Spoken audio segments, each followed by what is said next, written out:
Знали ли вы, что в Великобритании можно очень легко определить ваш класс по тому, как вы говорите? В свой первый год в Лондоне я очень сильно старалась из-за этого следить за своим английским. Я стеснялась, учила специальные слова. Если кто-то меня не расслышал, я говорила pardon. Ну а в кафе вежливо интересовалась, где здесь toilet. И каждым из этих слов я, сама того не зная, сообщала британцам, что я из низов. Потому что в Британии все работает наоборот. Чем проще слова, которые ты используешь, тем выше твой класс. Кстати, существует список из 7 слов, за которые тебя буквально вычеркивают из приличного общества. И большинство иммигрантов их говорят почти каждый день, потому что именно так нас и учили в наших школах. Сегодня мы с вами разберем язык как классовый рентген в Великобритании. Какие слова не стоит произносить никогда? Почему речь аристократа намного проще, чем речь работяги? Что британцы слышат в твоем иммигрантском акценте?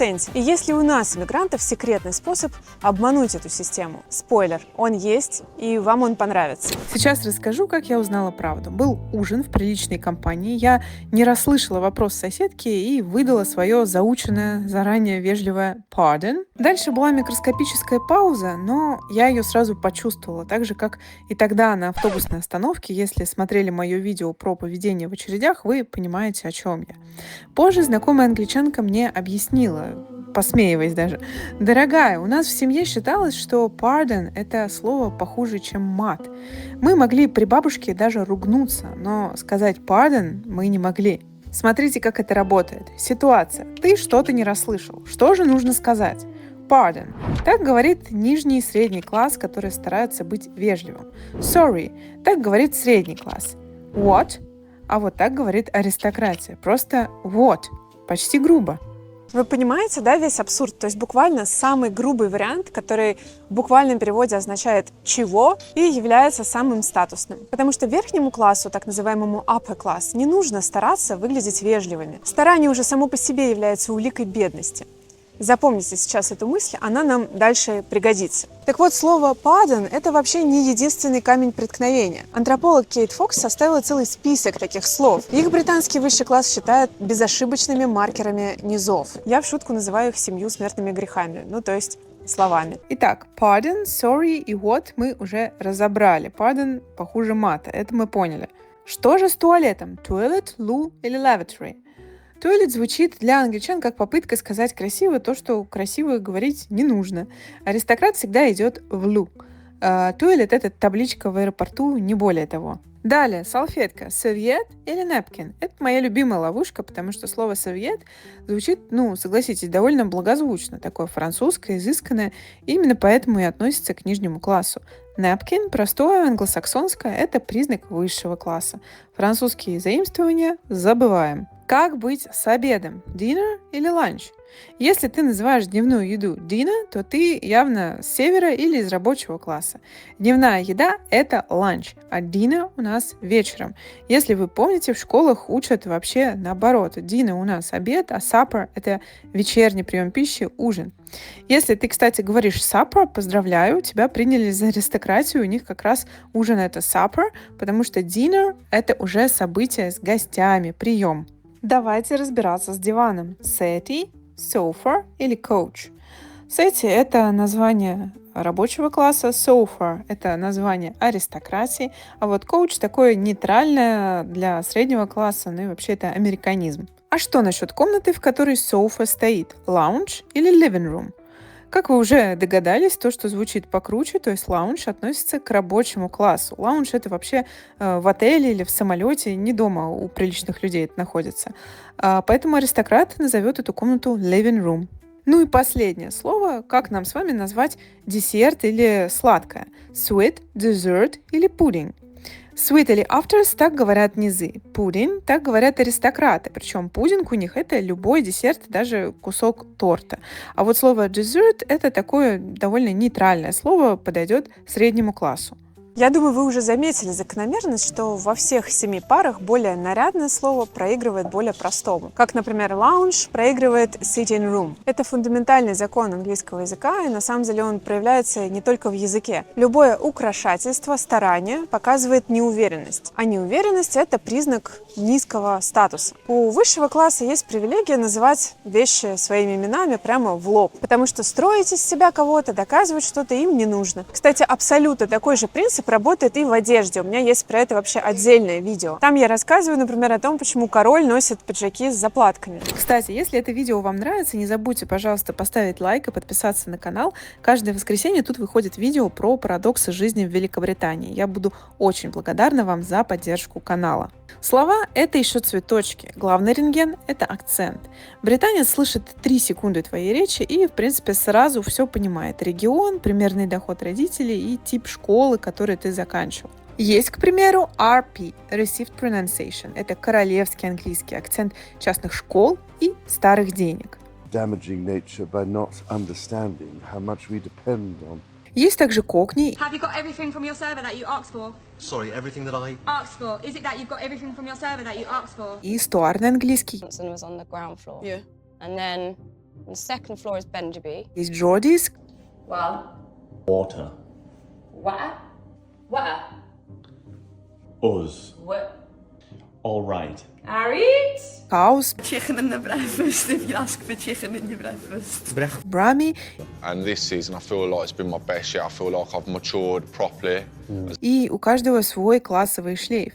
Исследования показывают, с одним и тем же резюме кандидат с RP получает больше приглашений, чем с региональным акцентом. Это называется акцентизм. Это одна из форм дискриминации, которая в Британии до сих пор существует. Причем у карты акцентов есть жесткая ось – север, юг. Северные акценты веками считаются ниже южных, и это не эстетика, а буквально последствия экономических условий. Университеты столетиями концентрировались на юге, север стал землей заводов и рабочего класса. И когда промышленность умерла, север превратился в синоним бедности, а южный акцент в синоним образования и денег. На эту тему, кстати, есть знаменитая британская пьеса «Пигмалион. Шоу». Это история о том, как профессор фонетики берет на обучение цветочницу с кокни-акцентом. И он пытается работать с ее речью, так как его задача сделать из нее даму из высшего общества, только изменив ее манеру говорить, без денег, без связей и так далее. И общество в итоге принимает ее за герцогиню. Вы знаете эту историю благодаря фильму с блистательной Одри Хепберн. Сцену из него я, кстати, показывала вам в выпуске про королевские скачки, посмотрите, если вам интересно. Шоу написал это 110 лет назад, и с тех пор изменилась только одна вещь. А перемена заключается в том, что сегодня акцент используют как настоящую социальную маскировку, причем как в ту, так и в другую сторону. Например, выпускники частных школ научились прятать слишком свой шикарный акцент, подмешивать какие-то простонародные нотки, слова, чтобы звучать, как говорится, ближе к народу. У этого даже есть специальное название «мокни», то есть фальшивый кокни. Маргарет Тэтчер. Ее судьба – это настоящий путь наверх через логопеда. Дочь бакалейщика из Линкольншира прекрасно понимала, что с ее голосом ей не светит стать премьером. Она брала уроки речи, избавилась от регионального акцента и специально понизила голос, чтобы звучать весомее. Это, причем, задокументированная часть ее биографии, она сыграла буквально по правилам системы, чтобы ее возглавить. Королева Елизавета II. Тут ситуация обратная. Специалисты по фонетике проанализировали ее рождественские обращения за десятилетия и пришли к выводу, что акцент королевы буквально деградировал. Гласные молодой Елизаветы 40-х были настолько аристократичными, что для современного уха звучит почти как пародия. К старости ее речь сползла ближе к обычному среднему классу. Все это связано с тем, что монархия была вынуждена на самом деле адаптироваться к запросам простого народа из-за падения ее рейтингов. Дэвид Бекхэм – пример естественной адаптации речи. Лингвисты сравнили его интервью 90-х и 2000-х и пришли к выводу, что его рабочий кокни лондонского Эст-Энда с годами, деньгами, Мадридом, Лос-Анджелесом заметно пошел вверх. H перестала выпадать, гласные округлились, и никто, в принципе, его не обвиняет в притворстве. Это происходило само собой. Речь всегда следует за статусом. Адель и Майкл Кейн – это те, кто отказались меняться. У них обратная стратегия – носить свой рабочий акцент как корону. Адель со своим кокни очаровывает голливудские церемонии. Майкл Кейн 60 лет в кино принципиально говорит, как парень из Южного Лондона, и превратил это в свой бренд. Тут есть тонкость. Позволить себе не скрывать акцент – это тоже привилегия, которую надо заработать. Сначала надо стать Адель, а потом говори как хочешь. Еще один пример – Кейт Миддлтон, принцесса Уэльская, жена наследника престола и будущая королева, которая пережила настоящую свадьбу под рентгеном. Когда простолюдинка входила в королевскую семью, пресса буквально препарировала ее именно по речевым маркерам. Популярная шутка тех лет – это то, что якобы аристократы шептали за спиной матери Кейт Миддлтон «doors to manual» — двери на ручное управление. Это типичная фраза бортпроводников, а мама Кейт Миддлтон — бывшая стюардесса.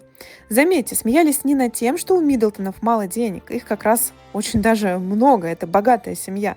Смеялись над тем, что они не так говорят и не того поля ягоды. Великобритания, конечно, не единственная страна, где акцент и язык имеют такое большое значение. Вы наверняка что-то подобное слышали и про Францию, и про Германию, и про Индию, и про Японию. Но есть страна, где все, что я сегодня рассказываю, не работает. Там акцент вообще ничего о тебе не говорит, потому что там такой акцент есть практически у каждого. Это Израиль, страна, которая была построена иммигрантами. Иврит там мешают с французским, американским, эфиопским, русским. В принципе, никто твою биографию по произношению дорисовывать не будет. У многих из нас, кстати, с этой страной есть связь намного ближе, чем кажется с первого взгляда. Если у вас есть еврейские корни хотя бы по одному дедушке или бабушке, вы имеете право получить израильское гражданство по программе репатриации. Я подчеркну, что это распространяется как раз на третье поколение в том числе, то есть на тех, у кого бабушки и дедушки еврейского происхождения. Я знаю, что многих очень беспокоит текущая обстановка в Израиле, но подчеркну, что постоянно там проживать после того, как вы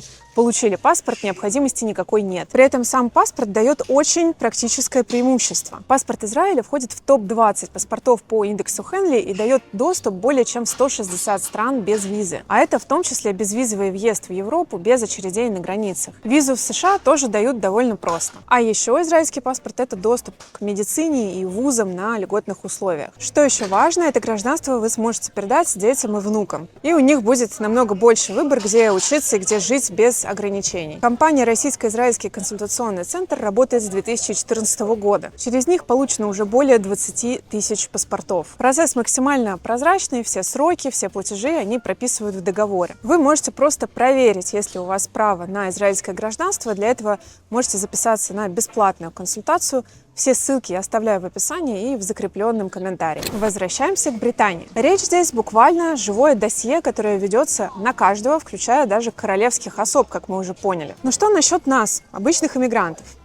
Давайте обратимся к примеру русского языка. Там тоже, в принципе, есть маркеры, по которым мы определяем происхождение человека. Если человек говорит «звонит», ложить вместо класть, крайний раз, то мы, скорее всего, тоже его запишем в какую-нибудь провинцию или деревню условную. Я тут за ворота, он нарисовался, он уже выпивает у меня тут, а? Но между нашим подходом и британским есть большая разница, и я ее сейчас объясню. У нас речь, произношение или говор говорит скорее об образовании. Ты теоретически можешь это легко исправить. Если ты поменяла свое произношение, то, в принципе, все, ты как бы исправился, все двери для тебя открыты. Я заканчивала факультет журналистики МГУ, и я своими глазами видела, как люди, которые учатся на отделении радиовещания, просто до неузнаваемости меняли свое произношение, убирали свой говор. Причем это люди были просто из самых разных регионов и даже стран. Всего за один семестр их доводили до той стадии, когда уже можно, в принципе, идти работать на радио. То есть изменить физически это вполне возможно. И этим-то в целом и занималось советское образование. Оно очень сильно выровняло язык. Была одна школа, один телевизор, один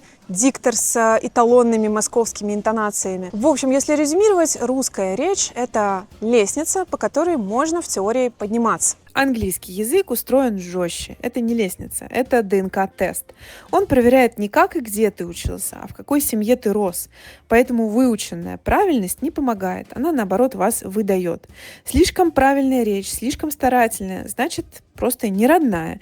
И круг замкнулся. Старание опять улика.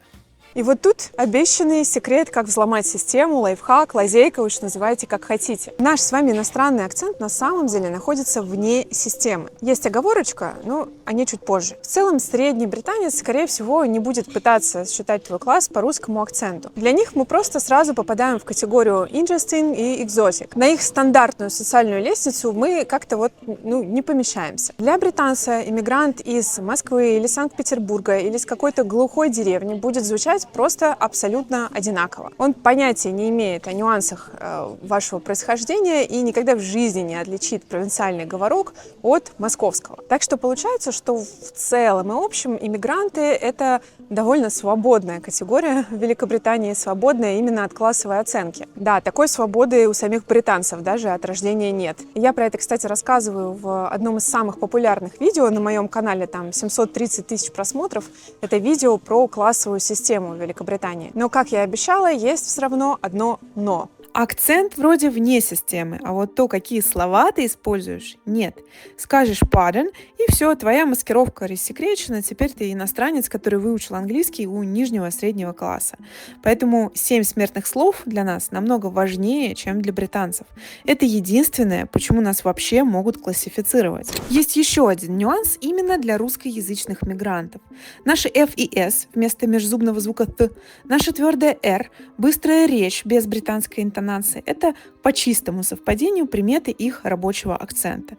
Добавьте еще нашу прямоту, тоже маркер низов, и подсознание британца может просто дорисовать себе биографию, которой у вас на самом деле не было. Это просто подсознательные ассоциации, и тут уж ничего не поделаешь. Я уверена, что у вас уже назрел вопрос, как же так получилось, что простое слово стало круче, чем изысканное. А в основе на самом деле лежит старое противостояние old money против new money, то есть старые деньги против новых. Когда в 19 веке после промышленной революции простолюдины буквально хлынули в высшее общество со своими только что заработанными деньгами, домами, каретами, аристократии нужно было хоть что-то, что нельзя купить, чтобы как-то выделяться. Потому что деньги теперь были доступны всем и фактически обесценились с этой точки зрения. И аристократы выбрали язык. Всякие французские красивости заимствованные, витиеватую вежливость они оставили выскочкам, а себе оставили, наоборот, демонстративную простоту. Тот самый what вместо pardon. Вот так язык и стал последним бастионом, потому что деньги заработать можно, а изменить детство нельзя. И да, в 50-е годы это даже оформили официально. Аристократка Нэнси Митфорд опубликовала знаменитое разделение языка на upper class и не upper class. Половина Британии тогда с ужасом проверяла себя по этим спискам. Проверяет, честно говоря, и до сих пор просто молча. Ну что ж, расскажу, чем закончилась моя история с pardon. Конечно, я его постепенно перестала употреблять. Я себя недавно как раз поймала на том, что когда я не расслышала собеседника, я сказала традиционное sorry. В принципе, даже не задумалась на эту тему. Получается, что система просто поселилась внутри меня, и я уже, в принципе, это даже не контролирую. Но самое ценное, что удалось понять за это время, это то, что британцы в своем языке заперты буквально как в клетке. Каждое слово их буквально с рождения приколачивает к определенной ступеньке. Мы с вами фактически ходим свободно между этими ступеньками. Так что стесняться своего акцента не надо, это ни в коем случае не изъян. Но вот слово pardon или toilet стесняться стоит. Расскажите в комментариях, какие английские слова вы учили как вежливые, они оказались ловушкой. Ну а в следующем видео мы тему с вами продолжим и разберем, почему не принято в Великобритании быть амбициозным и старательным, и так можно загубить себе карьеру. Оставайтесь, чтобы не пропустить.